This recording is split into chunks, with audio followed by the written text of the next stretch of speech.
I, a male teen, currently work part-time and have my own income. I'm also the oldest in my family.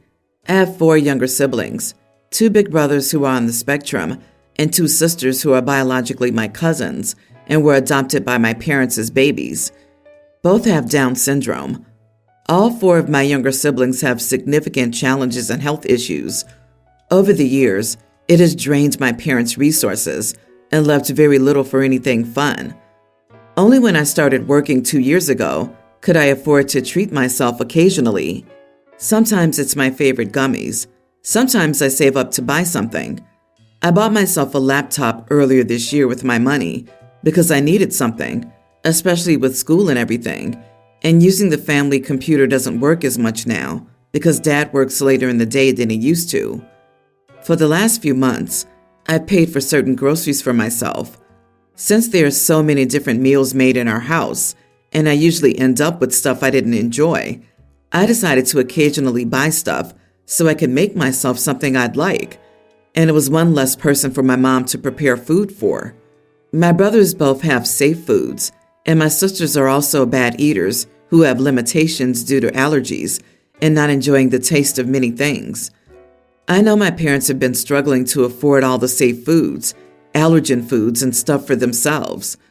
A while ago, my dad asked if I could buy some family groceries for everyone, and I sat and asked him if I could get more of what I like for everyone, and he said no. He and my mom don't like the foods I eat. My siblings couldn't and wouldn't eat them. He said just get the usual stuff, and I can live off stuff I don't love. I told him I didn't want to do that I was trying to enjoy food more and it was one less person for them to buy for. We compromised, and I would buy myself groceries all the time instead of sometimes. Then a couple of weeks ago, some food ran out, and my dad had to use his credit card to buy a few extra groceries. I was the only person who didn't run out that week. My parents were angry. They asked why I took care of myself so much, but wouldn't help out the family. Mom said it's exhausting having to feed so many different people with different needs, and I could at least buy food for my siblings if I can't give a crap about her and Dad. They say I was selfish and I should be thinking of my family over just me. My parents said I would probably let everyone starve before I help out, and then they accused me of resenting them for adopting my sisters and adding more additional needs kids to our family. But they said that's what family does, and I should be ashamed. They also said I should never have bought the laptop and could have helped out more financially without it. Am I the idiot? Not the idiot. Your parents are legally obligated to provide for you until you're 18, and they're not doing that. It sounds as though they were doing okay until you started earning money. You're already helping them out by paying for your own food. You've also provided your own laptop that your parents didn't have to pay for. When someone is drowning, the solution is not to drown with them. It's to find lifelines. There are programs that can help them. Your parents need to seek those out. OP, you're not a parent. Don't let them turn you into one. The fact that you have to work outside your home just to feed yourself indicates that they're failing to meet your needs. It seems your needs are coming dead last. If they want more money, they can get a job that pays better or work more hours. If you start buying groceries, you will never get out of this. Even if you move out, they'll still ask for your help.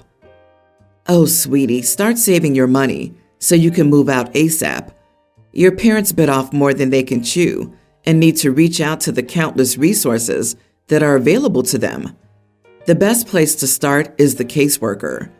If I were you, I'd contact DCF myself and explain exactly what you said. Your family is struggling to make ends meet after adopting and pressuring you to provide. They won't be in trouble. They'll be provided resources and help for all of you. Also, you may want to hide your laptop. They sound very resentful about it, and I don't know what type of people they are. It's understandable that your family is struggling, but it isn't your struggle. Good luck. We have a nanny who comes to look after my little ones, toddler and preschooler, 3 times a week. She arrives in the morning when I leave for work, 8 a.m., and leaves when my husband or I get home, 5 to 6 p.m. She's been quite good with the kids, which is fine. But the only problem is she's making herself at home too much. The first problem is that she'll randomly leave things at our place overnight, such as a coat, car seat, etc. She'll also sometimes put small bits of food in our fridge and leave it overnight when she's coming the next day. But what irks me the most is the dogs. She has 2 dogs. One is a chocolate Labrador, and the other is a Great Dane. I really don't like dogs. Originally, I said she couldn't bring them with her when she asked. One day, she had to bring them with her because her garden was being landscaped, so I let her, but told her to keep them outside. Well, since then, she just kept bringing them. I didn't say anything since it wasn't that big of a deal and not worth the hassle. Incrementally, she's letting them get away with more and more. She first tied them up to the fence, and then she started letting them run free in the yard. Then one time it was raining, and she asked me if it was okay for them to come into the house for a bit and just stay in the kitchen. And now they're just let free rein. It's in the terms of the dogs that she's making herself too much at home. I'll find random chewed up tennis balls in the yard, and she set up a couple of metal bowls near the back door. The other day, I found a bag of dog treats in the pantry that I'm assuming is hers. Probably the worst of all is that she takes them out to do their business. I don't even want to think about all the dog doo-doo that would be in my yard and bags the poop. But then she leaves the poop by the front door next to her handbag and dog leashes. So I normally come home to a few of those bright green bags of her dog doo-doo at my front door. It's just so gross. I want to say something to her, but my husband tells me not to. He's saying that we need her to look after the kids and that it would come across as offensive to tell her that. He said it's just minor things and to not really worry about it. We only need her until the kids are school age anyway. He's quite serious, and we've been arguing over it quite a bit. Am I the idiot for telling her to stop making herself so much at home? I feel like she's just done it bit by bit, so we didn't notice. But looking back, she's basically starting to slot into the household. You are the idiot. Specifically, if you're upset that she leaves food for herself in your fridge because she's coming the next day, the least you could do is spare a bit of room in your fridge. That would be a kindness.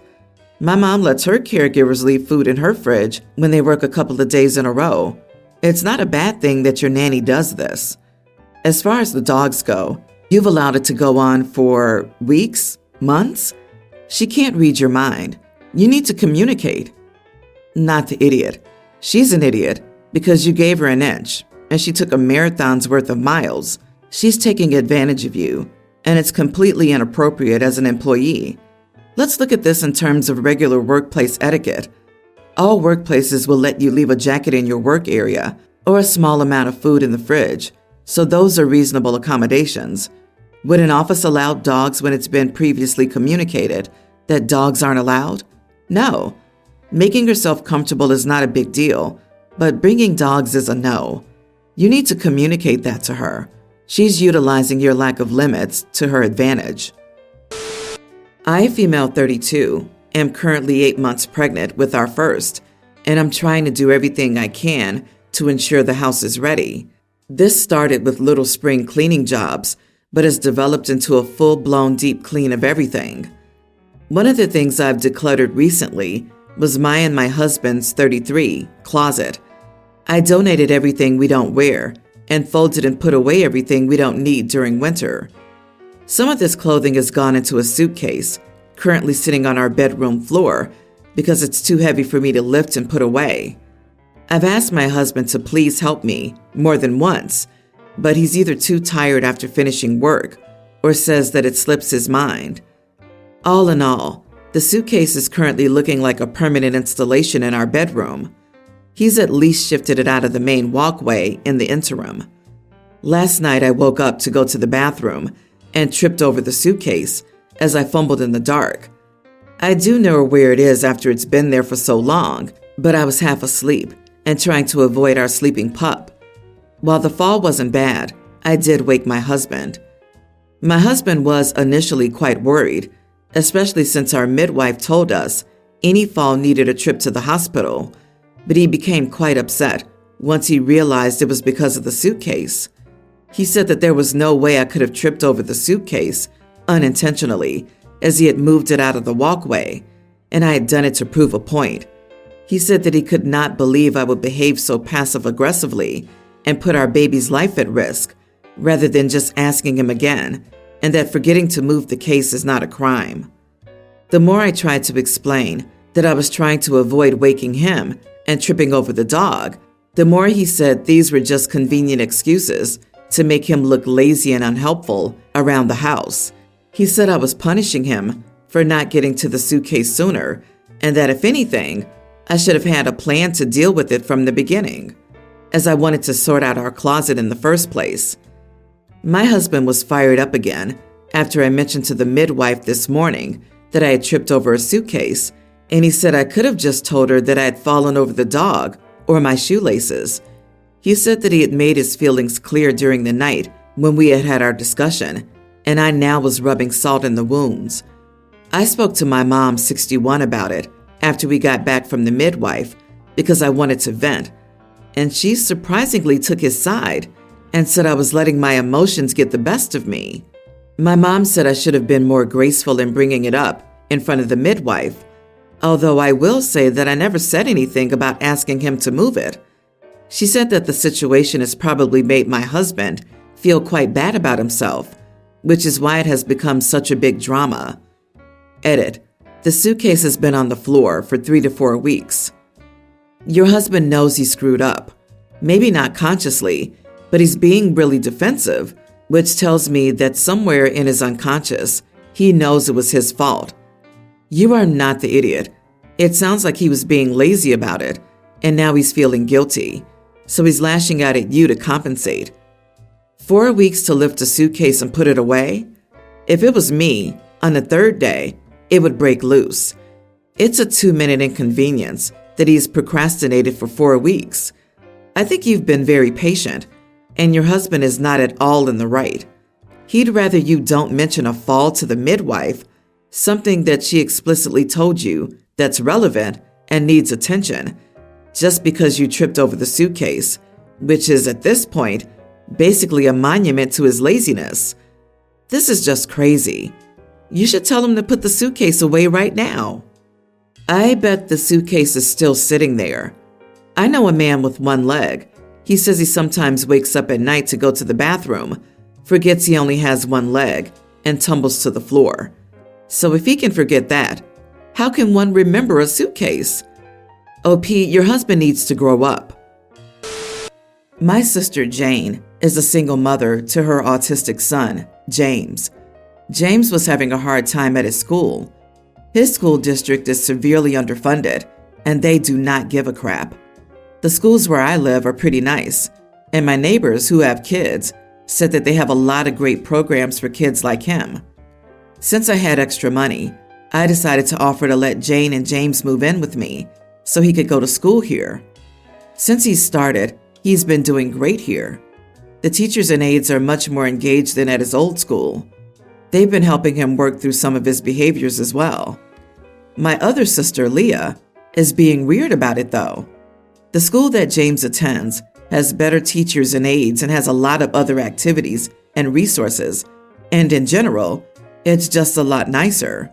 Leah and her family live in the same town that Jane and James used to live in, so her kids go to the underfunded school.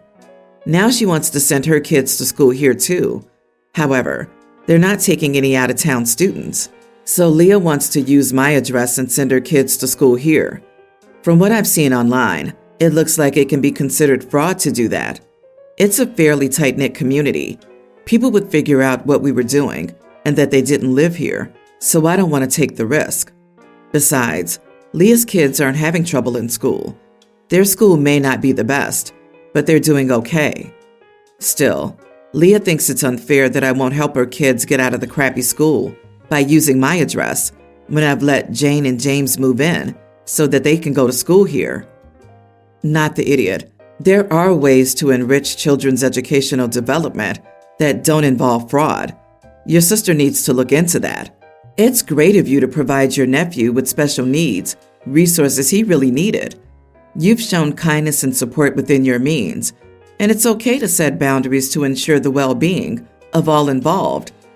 Jane and James moved in with you so he can legitimately attend school in your district. No fraud involved. Is it fair of Leah to pressure you to commit fraud, aka helping out? So you have to lie and cheat to be fair to her kids? This is a false equivalency. Leah can get better schools for her kids like Jane did. Move into the district. It's fraud, and the last thing you want is to be held liable for your sister doing something shady. I highly suggest that if your sister is talking to you by phone over this, you text her your refusal to allow her to do this, and you keep a copy of that on the cloud so that you have proof that you said no to her suggestion. I'm telling you this because, as much as I know you might not want to think this, your sister sounds like the type who would go ahead and use your address anyway. She sounds like the type who would falsify a utility bill or whatever to show residency there. I, 34 male, and my wife, Polly, 32, like a lot of couples, debrief after our work days. Polly works in a high-touch, high-interaction job, so we usually say our hellos, make dinner, and then eat separately so she can wind down a bit. Then afterward, we sit in the living room and chat. Polly has mild neurodivergence, untreated ADHD, which means she tells, let's call it branching stories. She'll get bogged down in side stories, background stories, and details that add nothing to the core story about her workday. That's usually fine, but I've noticed it getting worse, to the point that by the time she's done, it's time to watch a show and go to bed. I mean, I'm spending upwards of an hour just listening and adding and oh wow, because she says she gets even more distracted when I ask questions. I brought this up with Polly, and she said that I'm asking her to mask her disorder, and that's just how her brain works. I get that feeling, but I'm starting to feel like I'm a side character here because she takes up all the airtime we set aside to debrief. Here's why I might be an idiot. I said, well, we all change our communication styles based on context, right? And she said that's different, and that masking is not code switching. I just want some time to talk about my day too, but I don't want her to feel bad. Am I the idiot? Not the idiot. There's no reason why you guys can't take turns telling the day's stories. Also, you say she's untreated. Well, she needs to get treated. It sounds a lot like your wife really enjoys when other people accommodate her divergent behaviors, but really hates having to manage them to adapt the more typical behavior of others. She has to give you some path forward that's not essentially, you just need to deal with my crap. My mom does this constantly. Is this a neurodiverse symptom? I don't think wanting to share your life with her is expecting her to mask. This may not work with your wife, but I tell my mother I'm losing the thread of her story, so can she get back to the main path? Another thing I do is time box her. I let her know I have 30 minutes to talk when I call her. Yes, she does 99.98% of the talking, and that's fine, but at the 25-minute mark, I interrupt her and tell her I only have 5 minutes left. OMG, this is one of my biggest pet peeves. Get to the point, people. You're not asking her to mask anything. You're asking her to work on her disorder, to make things easier. You're not trying to get her to pretend she doesn't have the disorder, not asking her to lie about it, and not asking her to hide it. You're asking her to try different things to curb it, like my family members counting to 3 when they're about to lose their temper, or asking a person with memory issues due to PTSD to write themselves notes. Learning how to participate in society is okay.